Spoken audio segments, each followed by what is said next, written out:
Good noon, everyone based in London, and good morning and afternoon to those of you around the world, and welcome to an FS Club seminar on a topic that we've been looking at for a number of years, quantum-resistant encryption. And we have today our special guest, Maury Shenk, but more of that later. For those of you who don't know me, my name is Michael Mainelli.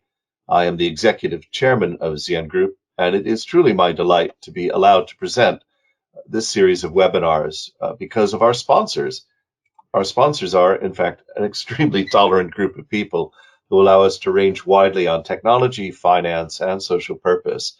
And certainly quantum-resistant computing fits firmly in the technology area, but could have some enormous impact on finance. You can see from the vast range of sponsors, ranging from green all the way up to platinum, that they are a group of people very interested in technology and finance, surprisingly. But do go to our site to check out more details about that. Today's agenda is fairly straightforward. My job is to get out of your way so you can listen to Maury. Maury will talk for about 20 to 25 minutes, and we've got about 15 minutes for questions and answers at the end. I would encourage you to use the GoToWebinar question facility. No point in emailing me. I'm not on my email. I'm here on the screen. But if you ask the questions, we will get them to Maury and shape them up and hopefully have, as we've had, a vibrant discussion before. I might point out two things. The first is our interest in this area for some time. When I was heavily involved in Ministry of Defense research, particularly in the late 80s and 90s, I had a particular soft spot for quantum computing and quantum encryption, including some early work with the Bank of England on quantum encryption. And I think the first published paper that Xi'an had on the subject was in 1998. So we've been tracking this for some time, and it'll become apparent during Maury's presentation why that period of time might be relevant. The second thing is our guest today. You can read all about Maury online, and he is a noted technologist and legal advisor and commentator and a good writer, and has written for us on a few occasions quite well. But more importantly, Maury produced a report for us in February 2018 on this topic. So in a way, we're revisiting it over 2.5 years on. And I'd finally like to point out that Maury has some predictive capacity. He featured on a webinar here just over 3 weeks ago on COVID track and trace applications, and broadly foreshadowed the fact that the track and trace application, due to security and privacy concerns or approach being put forward by Apple and Google, was likely to be the preeminent one. And as you may have noticed yesterday, the United Kingdom government withdrew its somewhat quirky independent approach and has fallen in line with other nations around the world in a more sensible way of looking at the application. So well done, Maury. But Maury, as I say, my job is to get out of your way. We're really looking forward to your thoughts on quantum-resistant encryption, and just tell me when to drive the slides. Well, thank you very much, Michael. It's going to take a couple of decades to know whether I'm right about my prognostications on this one, so hopefully you'll all stick around and watch. This first slide is a summary of the presentation I'm going to do today, and I'll just read it. Large-scale quantum computers would pose a serious threat to the security of public key cryptography. So what should effective entities do and when? The numbers are the way we're going to do the presentation. We're going to start with number 1, talking about public key cryptography. The next slide, Michael. So before I turn to public key cryptography itself, talk briefly about what cryptography was about before public key cryptography came around. And that was symmetric cryptography, which means you have the same key on both ends of the communication. We've got on the left there the German Enigma machine, and on the right the bomb computer at Bletchley Park that was used to help break Enigma communications. Enigma used symmetric cryptography. The bomb helped, and also finding key books on submarines once and on a ship once was a big help. But the trouble with symmetric cryptography is you got to move the keys around, and they get intercepted on submarines or wherever. Public key cryptography is the next advance. It's what we use today. On the next slide, we'll talk about it. So public key cryptography uses public and private keys for each communication. The public key can be published, and it avoids the need for key exchange because the public key can be published. It's based upon some really neat math with problems that are hard to do in one direction and much easier in the other. An easy to understand version of it is what's called the knapsack problem, that if you have a bunch of different weights and you throw them into a knapsack, it's very easy to weigh the knapsack and figure out the total weight of the knapsack, or to know when you've thrown them in what the total weight of the knapsack will be. But to get a knapsack with that weight and figure out which selected weights were in there is actually a fairly high dimensional search problem. That's not the hard problem that's used for practical implementation of public key cryptography. It's something called integer factorization is the most common one, which is it's fairly easy to multiply two very large numbers, much harder when you get the even larger number that's the result of that multiplication and figuring out what those two large prime factors are. And this kind of public key cryptography secures many aspects of today's electronic communications and authentication. The locks at the top right are an illustration of how it works. You can think of it as throwing, if you're sending a secure message, you throw a lot of locks out there. People grab some of them, and they can open some of those locks if they're the right person. So if you're communicating with somebody as a sender, you use the recipient's public key to encrypt the message. Anybody can encrypt a message to me, but only I can decrypt it with my private key. So that allows secure communication. In the other direction, it can be used for digital signature. So the sender, that would be me, would use my private key, and anybody can then use my associated public key to verify that only I could have signed the document with the private key. Next slide, please. So that's basically the tech. So, and it's very widely used, but large-scale quantum computers cause a problem for will, when they exist, cause a problem for the viability of this tech, or at least some implementation of it. Next slide. So we'll start by talking about what we mean by a quantum computer, and quantum phenomena are a bit bizarre. It's what Einstein was talking about when he said God doesn't play dice with the universe.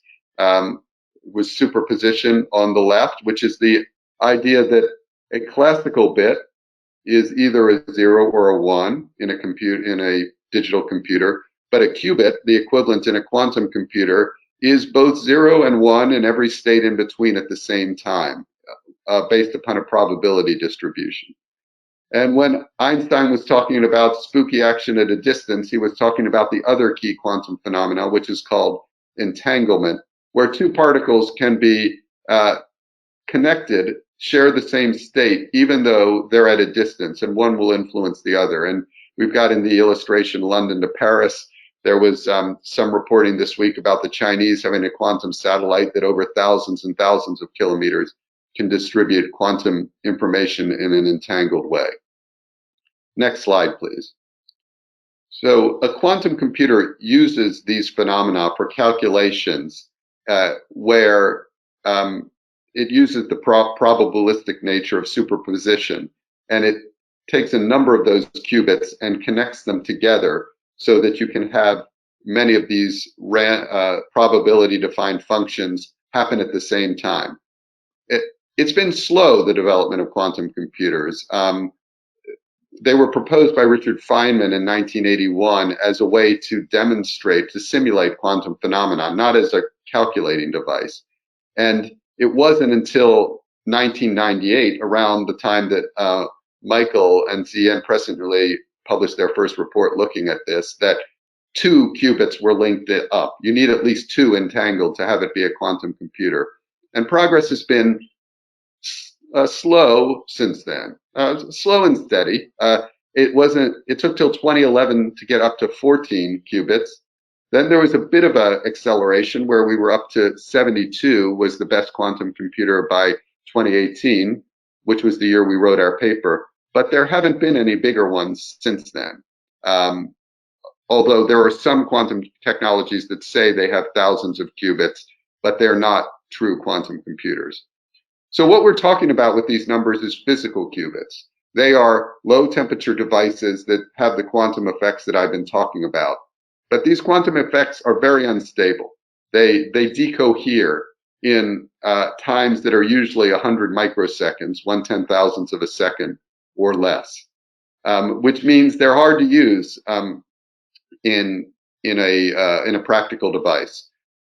The solution to that tends to be using many qubits, and there is a phenomenon called quantum error correction that can be used to use many physical qubits, between 1,000 and 10,000, it's estimated, to produce one logical qubit.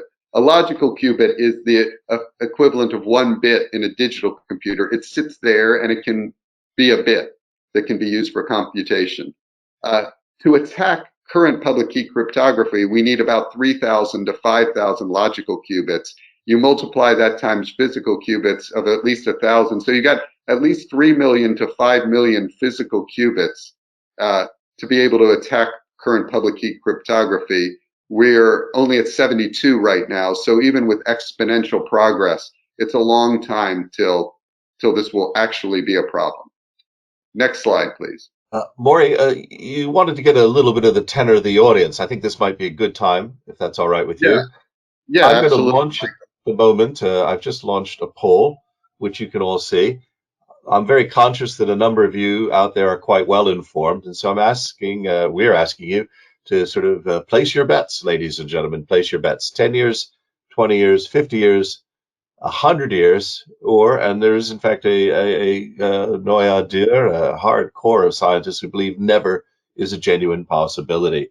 And certainly from a Zen perspective, as we're into year 23 or something, or 24 of this, we would certainly be on the skeptical end of life. Okay, I've got most of you have voted. I'm just going to close. Maury, you can have a look at the responses. We have quite a few optimists out there coming up. Quite a few 10 years. optimists out there. So 43%, nearly half the audience, believe it's going to happen in the next 10 years, with an additional 37%, bringing us to a nice round 80. 80% believe it's less than 20 years away. So a very optimistic crowd, at least according to your reckoning. Is that not right? Yeah, that's right. I mean, I think 15 to 20 years is probably a practical minimum, and it could be a lot longer. So I'm a little less optimistic than the audience, and I'm an optimist. So well, I'm glad we have an optimistic audience. So let's talk about when this happens, what the nature of the threat is. And it would be a serious threat. If there are large-scale quantum computers, it's mathematically provable that there would be a real problem for public key cryptography. Next slide, please. So this is, the new math was something that was talked about when I was a kid longer ago than I would care to admit. But this really is new math. That was a new way of teaching math. But the math that's used for quantum computing is genuinely new math, and people really don't know very well yet, although progress is being made, how to program and how to use quantum computers. The algorithms that were developed that can attack public key cryptography were some of the earliest discoveries, and they got people excited about quantum computing because they were really one of the first things where people said, oh, this thing might be useful for something, or something negative, which is attacking secure communications. So Shor's algorithm, which was discovered in 1994 at Bell Laboratories, would allow a sufficiently powerful quantum computer to solve some of the hard problems underlying public key cryptography algorithms, including RSA, elliptic curve digital signature, and Diffie-Hellman, which are all very common algorithms. RSA is used for securing almost all web connections. When you see the little lock in your browser, it's using the RSA algorithm almost always. ECDSA is the standard algorithm used for blockchain signatures, including on Bitcoin and Ethereum. But as I said on the previous slide, sufficiently powerful here means about 3,000 to 5,000 qubits for the current strength of RSA, and that's a way off. As I mentioned, this discovery prompted, a lot of interest in quantum computers. There was another algorithm also discovered at Bell Laboratories, which was a much more fruitful place at the time than it's become, sadly. And this provided a quadratic speedup for attacking symmetric cryptography and hash algorithms, another kind of encryption algorithm. A quadratic speedup is pretty good. It means that if something takes x squared times now, after this speedup, it would take x. But it's not as big a speedup as Brochure's algorithm, which is an exponential speedup. I'm not going to go into the difference between exponential and quadratic here, but take my word for it, it's a big difference. But despite these attacks, which will exist if there are large-scale quantum computers, there are good solutions. And so let's talk about what the solutions are. Before we talk about what the solutions are, though, let's talk about when. So next slide, please, about the when. This is something developed by it's called the Mosca inequality. It was developed by an academic in Canada called Michele Mosca, who is really the leader in this field. And basically, to figure out when you have a problem is you look at how long you want something to be secure. You add to that the time that it would take to replace the cryptography in that application. And you decide if the time until we have large-scale quantum computers is greater than that total, then you're safe. And that number is the one that we were just guessing at in the poll. I think 15 to 20 years is probably the practical minimum. And that estimate hasn't changed in the 2.5 years since our paper came out. So I feel that the horizon's receding a bit. And if x plus y is less than the time until you've got large-scale quantum computers, then it could already be too late to avoid the problem. And some people are worried about this. The NSA in the United States, the National Security Agency that's responsible for U.S. Government secure communications and decryption of secure communications, has already started to switch over its cryptography to start to avoid this problem because they're worried. They're not sure. Nobody is sure, but they're worried that there could already be a problem for some applications. And some existing applications may fall into the second category where it's too late, especially where X, the desired duration of security, is very large. So blockchain systems, if you want a permanent secure record that's public, permanent is long. It's a lot longer than any period you might want to estimate, although the transactions that are recorded on the blockchain today may not be relevant forever.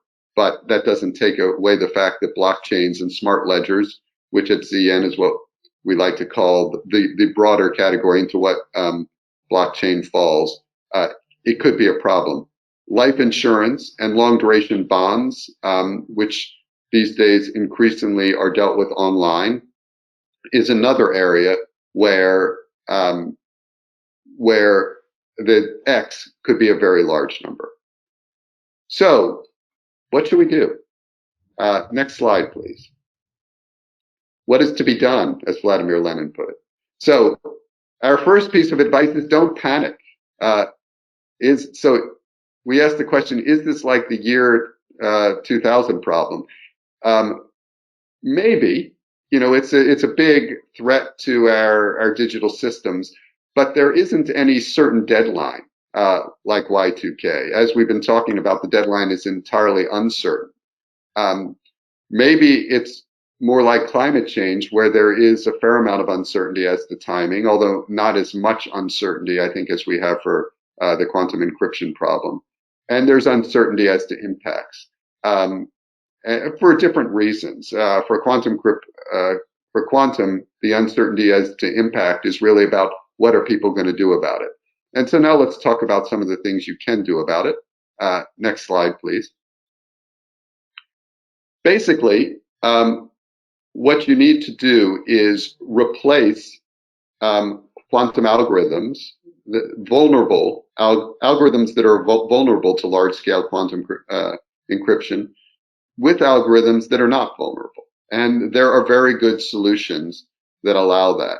So the EU in 2015, 5 years ago already, came out with a set of recommendations for algorithms that that would work in the face of quantum encryption. And the US National Institute of Standards and Technology, NIST as it's usually known, in 2016 launched a competition to standardize algorithms that will be safe in the face of quantum encryption. In the face of quantum computing. And NIST is famous for standardizing encryption algorithms. AES, which is the world's most widely used symmetric encryption algorithm now, was designed through a NIST competition. And there was a subsequent NIST competition for hash algorithms, where there's a lot of standardization around that now. So this competition kicked off with first round submissions in 2018, and they looked at those in February 2019. After our report, there were some round 2 candidates announced, which was 17 public key algorithms and 9 digital signature algorithms. They're not too worried about symmetric encryption, so it's the competition is limited to public key and digital signature. And the competition originally was expected to conclude around 2022. They're now saying it could go out to 2024. That should still be long enough for most applications. But if you're worried, there are recommendations out there, such as those in EU PQ Crypto. If you have an application that really needs long-term viability and is very high risk, then you could wait. Then you could use the algorithms that are already there. I'm not going to go into the details of the tech. There is some of it in our report. There are various promising families of quantum-resistant algorithms. Some of them are listed there, and there's more about it in our report from 2018. This really hasn't changed. In the NIST competition, there are candidates that fall into all of these categories. Next slide, please. So we suggest that there is a program of action that one could take for this. And it's a 5-step, resource. So identify who you need to give you advice on this. And, attending this webinar could be a good first step. You're learning something, but you may need internal resources or external ones to tell you about the risk to your system. And then monitor the situation, because this is a slow-moving problem. These situations, these things are going to change slowly. Based upon, deploying the proper resource to look at the current situation, assess what your risks are. And that should feed back into a decision to change your resources or change your monitoring. Or maybe you decide now is the time we need to do something. So plan a solution to the identified risks. That again feeds back into your planning into what you need for resourcing and monitoring, and then implement the solution once according to the plan. What you do is going to depend very much on what problem you have. So credit card transactions are widely secured using public key cryptography. Giving a credit card over a website. But you don't really have to worry about that, because every credit card that's been issued today will be expired within 2 or 3 years. So anybody who can break those transactions 15, 20 years down the road, we don't have to worry about that. It's only for those very long duration things, long-term bonds, maybe insurance policies that in the financial sector, that people should start to take a look at this seriously now.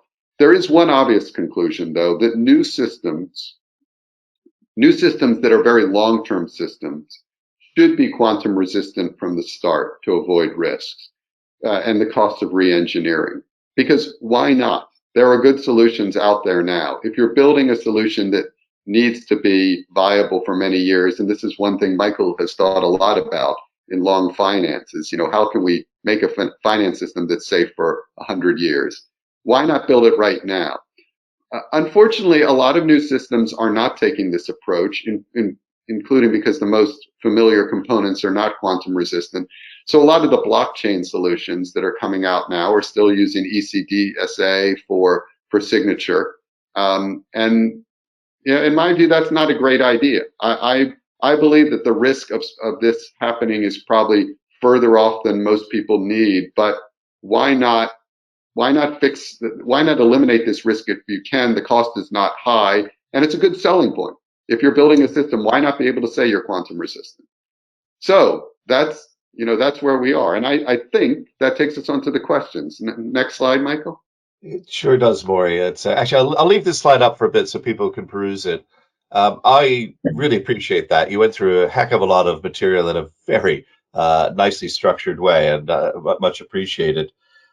We had Vinay Gupta on yesterday, and he was highlighting a concept that I'm quite passionate about of ignored knowns, the known risk out there that people just ignore, which Vinay terms black elephants. The elephant's there, but you just don't want to know about it.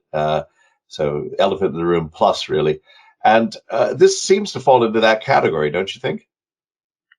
Yeah, absolutely. I mean, it's people have been talking about this for years, and uh, it's staring people in the face. And people who build system, there can be things happen fast. I don't know who said it. Change tends to happen slowly. Yeah, and then hit you at once.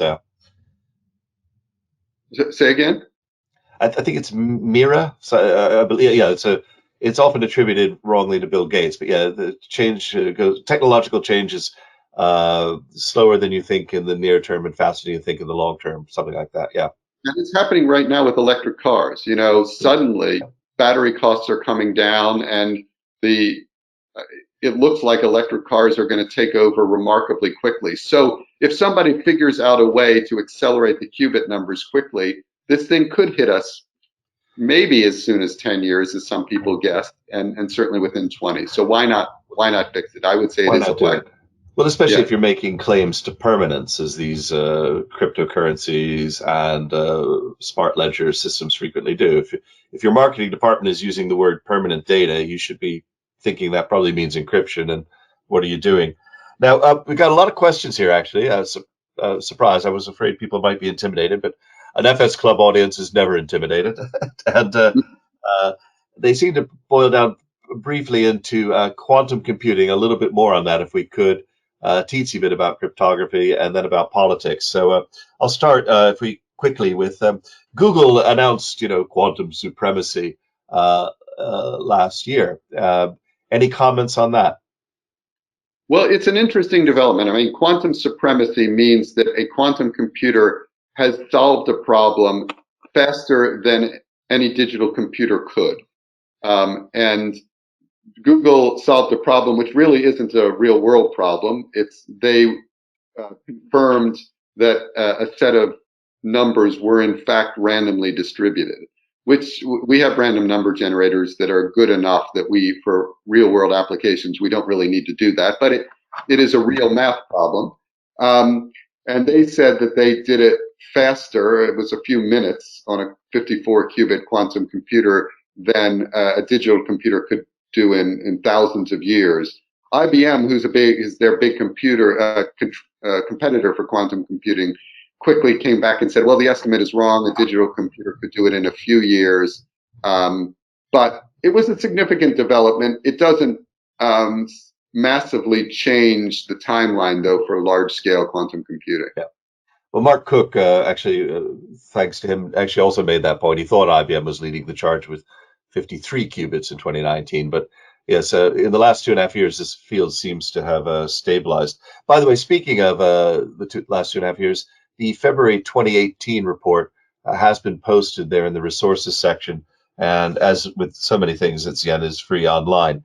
Uh, Maury, just a quick one. Joachim von Halitz would like to know, are you familiar with the work of Oxford Quantum Circuits? They are developing the first commercial quantum computer in the UK.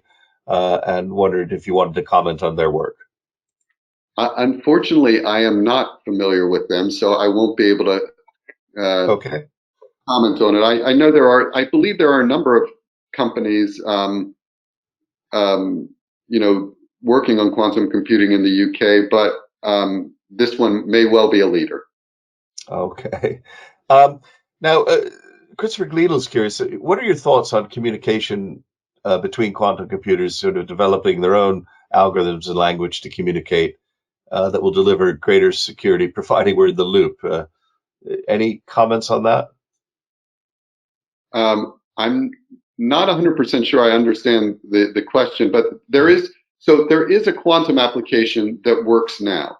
It's called quantum key distribution, and that's what the Chinese satellite that I mentioned does. So Yeah.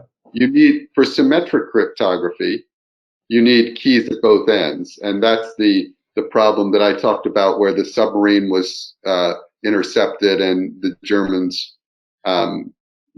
Enigma keys were recovered, or not a problem from the British point of view.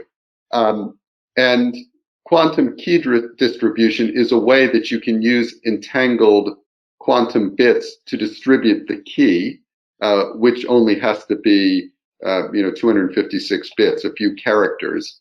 And then secure communication can happen in a classical way over normal circuits, without any insecurity in key distribution. So that there's a way that quantum is already being used to secure communications. And I think that's promising. There will be, I suspect, on the way to large-scale quantum computers, we will see other applications of quantum-related things. For example, there's a company called D-Wave that has quantum machines that they say have, as I mentioned, thousands of qubits. They're not full quantum qubits, but they can be used, it's believed, to optimize some functions that are used, things like cost functions for machine learning. So I think we will see in this interaction between digital and quantum computers a lot of progress over the coming years. Hmm. Yeah, it's an interesting one. Bob McDowell is curious. Is the velocity of technology, just in general, as opposed to this space, in danger of making any current cryptography redundant? Are you aware of anything other than quantum computing that would appear to be a threat to current contemporary encryption? Well, I say hi, Bob. First of all, Bob's a friend. Cryptography has a long history of being attacked. Encryption algorithms, people find problems in them all the time, and they have to be discarded. There's no question that quantum is not the only threat to cryptography, and there will be others. That may even be more severe in some cases. And some of it's crypto related, like the attacks that people, Intel supposedly has secure enclaves in its processors, but there's suddenly a lot of statistical attacks that can be used to penetrate those secure enclaves. That's a much more serious current threat than the problem that we're focused on today is. So there are other threats. I do not think that there is a general threat to cryptography. I think cryptography is mathematically robust concept, and people will continue to develop methods of cryptography that will work into the foreseeable future. Bob continues with an interesting point. Not sure how I personally feel about it, but is cryptography a specialized form of security which should be confined to a restricted number of sectors? I might put in there like finance and health. I would Kind of a say political issue, I suspect, but there. I would say no to that question. I mean, it's useful across all sectors. There has been a very big public policy debate in recent years about should we allow end-to-end unbreakable cryptography, which the iPhone and Android phones now enable, because law enforcement can't intercept these communications. Law enforcement calls it the going dark problem, that they used to be able to wiretap people communicating over networks, and now they can. And that's a general, that, as you say, Michael, is more of a policy problem than a technical problem. I tend to fall on the privacy advocate side, that having secure communications is important to us, important to the security of commerce, and that law enforcement has gotten more tools rather than fewer as a result of digital tech, so that we should be reluctant to dumb down our encryption for law enforcement reasons. Yeah, there were announcements at one point that the UK government, I think it was Theresa May, was proposing a sort of soft encryption, where there is no such thing really. There's either encryption or no encryption, and that caused a heck of a ruckus here in the City of London because everything we do depends on encryption. Uh, Yeah, you know, I was sort of yeah. curious about your credit card statement though, because my I actually got a credit card, believe it or not, last year that doesn't expire until 2006. So there are some people out there who might want to rethink the time periods that they're issuing cards for. Yeah. So there we go. Um, I would say it was the Cameron government was very strong on this issue, and Theresa May was his Home Secretary, and I think she continued to pursue that as Prime Minister. okay, great. Got an interesting question here. We got just enough time to squeeze, I think, all the questions in. So Tim Coleman has come up with a really good one. He's talking about is there a parallel here with the year 2038 problem, which is also called the Y2038 or Y2K38 or Unix Y2K? And this is a long-standing thing in Unix, which relates to the fact that when you're representing time on many of those digital systems, including Linux, there's a number of seconds began on 1 January 1970 and has been stored as a 32-bit integer. Some of these implications won't be able to encode times after apparently 3 a.m. 14 minutes and 7 seconds, well, UTC actually, on the 19th of January 2038. So is that something we should also be worrying about? Clearly that's got a defined time frame that we probably ought to be worrying about right now. Definitely. Yeah, I would say it's not too far off in time frame from the time frames we're forecasting for the post-quantum computing problem. I think by nature, it's more like the Y2K problem, is that this problem is going to have to be engineered around uh, before it hits. We've got 18 years, but Linux is extremely widespread, so action is probably better started earlier than later.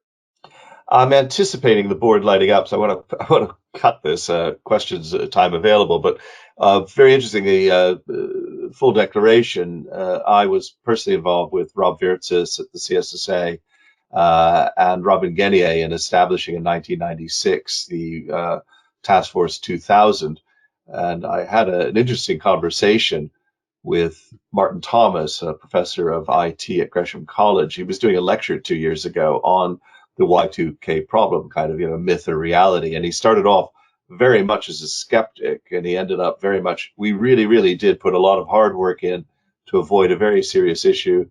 And even then, real people were killed because of it, which is often not talked about in Britain these days now that we don't like experts. So I would commend to you, in fact, Morgan will make a point, I suspect, of posting a link to that as well. So this Y2K, Tim Coleman's point about the year 2038, and in this case, quantum susceptible encryption are all, I think, issues that we need to start taking a long-term view on, the same way we should on pandemics or climate change or pensions or education and many other subjects, which is why we like long finance.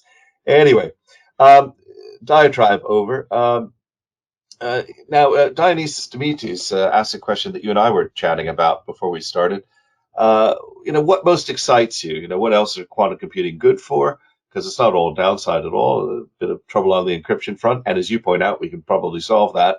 So, if these things arrive in our optimistic audience's time frame, in say the next 15 years on average, what will they open up? Well, what they're good at is dealing with high dimensional search and optimization problems. And that's uh, a brute force attack on encryption or factorization of integers is why they are applicable to cryptography. Other areas that they could be relevant is AI. We have the speed up in processing is making AI better and better, but the dimensionality of problems is accelerating equally fast. And having quantum computers to deal with that could be interesting as well. Molecular science, logistics, as you were saying when we Yeah, pointed, the traveling salesman problem could really increase the global efficiency of logistics enormously. which has become the traveling Amazon driver problem. Uh, Yes, very good. and particle physics has some applications in this area. Weather forecasting, which gets better and better, but if you want to get it down to the very small bits, could be benefited by this. And finance, that people want to model markets at very high scales. There could be uh, some use there. So, on the way to quantum computers that are large enough to solve, between now where we have Google's quantum supremacy on sort of a toy problem and big enough computers to actually crack cryptography, there will probably be many interesting uses in a lot of these areas with high dimensional search and optimization problems. Yeah, but as you say, in real physical terms, we're somewhere between 3 million and 50 million qubits, so we're a big issue. But it sounds like something we should welcome. Yeah, I think so. You know, uh, the world doesn't look very good right now. Uh, we've got the pandemic, we've got uh, riots around the world for social injustice, which has been ignored, and sort of illiberalism in government. But generally, there has been progress. People like Steven Pinker and uh, Enlightenment Now and Hans Rosling Factfulness have written about this persuasively, I believe. And I think this is usually true with technology, that AI is something I spend a lot on, and people worry about super intelligence and the demise of the human race. But I tend to be an optimist that these kind of technologies like AI or quantum tend to take us in a direction that is more towards progress than not. Not without risks, though. Like internal combustion has brought climate change, so there are risks. Well, it's certainly one of the things I always try and emphasize in this space of QC quantum computing, that it is not in line with the usual trajectory of computing, which has been smaller, cheaper, faster for 60, 70 years. It's more akin to faster and being able to solve hitherto unsolved problems in specific areas. Some of the ones you enumerated, and it will have ripple effects, but it is not a broad wave of, we're not all going to have quantum computers on our desk, as I think the way people are looking at the field. Is that correct? I agree. Well, maybe in Okay, 50 years we'll have a quantum maybe. computer on our desk. I don't Yeah, know. I don't want to fall into those predictions, but yeah, okay. Now I got time for, just if we can be very fast, two last questions. Um, Chris Smith is pretty interested here in, because large scale quantum computing capability would be such a game changer. And Chris, you've got a conspiratorial mind. Do you think nation states would not announce such a capability in order to gain significant geopolitical advantage? Well, they could announce it, but scientists are. I mean, nation states are going to work on this definitely. Are working on it, and NIST and the EU have said so. Really, yeah. But I think people would say, show me the results. I think scientists could penetrate. I don't think you could just announce it and have it be persuasive. And as we saw with the launch of astronauts to the International Space Station by a private rocket, I think we're moving. These developments are more likely to happen in the private sector than they ever have been Hmm. than they have been at any time in the past. Okay. And a final question from Paolo Cuomo. Nice to see him back. Paolo's asking, given the black elephant view, how should the people inside organizations who get it persuade chief financial officers, chief risk officers, even, frankly, I think some of the chief IT officers, as well as CEOs, to give it enough attention to say, all right, you've got a choice here. It might be slightly new, might be slightly more expensive, but let's just do it to do the right thing for the medium and long term. How should they persuade them? Well, you can download a copy of our report, which is available for free. It's still available. But I think the fundamental point is try to come up with a simple explanation of the problem. Hopefully, in the report and the presentation today, we've tried to present a complex topic in a simple way and make the point: why not? It is not expensive to solve this problem. Why not? And the point that there is a marketing benefit rather than making it it's something that's not very expensive that can have a marketing benefit that we do something better. uh, Yep. that's how I would sell it. Well, I will personally vouch that using the current shareware lattice structure encryption is not it's no more or less expensive than doing it the normal way. And I'm sure there's some other technical friends in the audience who'd vouch, and you can even do both. They can mix and match, so you wind up with a more secure system. Great, Maury. Any quick concluding comment before I close? uh, just to say it's always a pleasure to do these discussions with you, Michael. Thank you very much for asking me to do this. Well, we hope to see you back, Maury. Now, I'm going to come back and thank you in a minute, but I've got two other groups I need to thank first, if you don't mind. First one that I really have to say thank you to is very much our sponsors again. I hope this is very much in line with their thinking, both technology and finance, and what do we do as society are addressed by your excellent presentation on quantum resistant encryption. And we appreciate their tolerance. I would also like to thank our audience. Without you, there's no point in doing these things. But in addition, some really excellent and informed questions. So thank you so much for that. I'll point out to you, we've got a number of webinars ahead. Yes, it's all on the website, but I'll just pick out briefly a really intriguing session on Monday about accreditation. Matt Gantley, the CEO of the United Kingdom Accreditation Service, is going to be talking about almost the openly hidden world of standards, which are so vital to all these trade agreements. But these are the people who really do it, the people who effectively manage the regulation of all the things that we eat, drink, switch on, etc., and do it with far fewer people than we see in financial services regulation. We're going to have a big focus on Tokyo on Tuesday, and Hiroshi is coming back. This is former central bank governor of Japan, so that'll be fascinating.